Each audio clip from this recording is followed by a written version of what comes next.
আজকে দুপুরে আমি এই যে বেগুন একটু গোল গোল করে কেটে নিয়েছি। এটা আমি এই যে বাঁশপাতা মাছের শুটকি দিয়ে রান্না করব। তো এটা দিয়ে রান্না করলে মনে হয় খেতে ভালোই লাগবে। কখনো রান্না করি না, আজকে ফার্স্ট টাইম রান্না করতেছি আমি। তো এর জন্য আমি এখানে পেঁয়াজ, রসুন কুচি, কাঁচামরিচ এগুলো একটু ভেজে নিচ্ছি, এটা ভুনা করব। তো এখানে আমি সব মশলা দিয়ে দিলাম, হলুদের গুঁড়া, মরিচের গুঁড়া, ধনিয়া গুঁড়া, মানে এটা ভালো করে এখন কষিয়ে নিচ্ছি। এরপর আমি বেগুনটা দিয়ে দিব। এখন আমি মাছগুলো দিয়ে দিলাম। এখানে একটা নাগামরিচও দিয়েছি একটু ঝাল করার জন্য।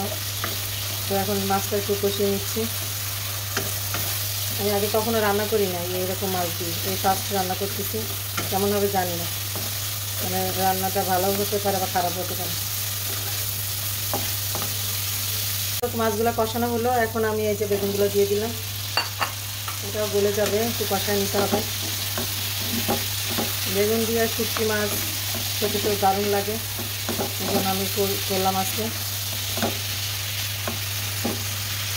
তো আমার বেগুন দিয়ে বাঁশপাতা মাছের শুটকিটা রেডি হয়ে গেল। মানে দেখতে কেমন লাগছে আপনারা আমাকে কমেন্টস করে জানিয়েন। এখন পর্যন্ত খাইনি, মনে খেতে নিশ্চয়ই ভালো হবে, এই যে সিদ্ধ হয়ে গেছে।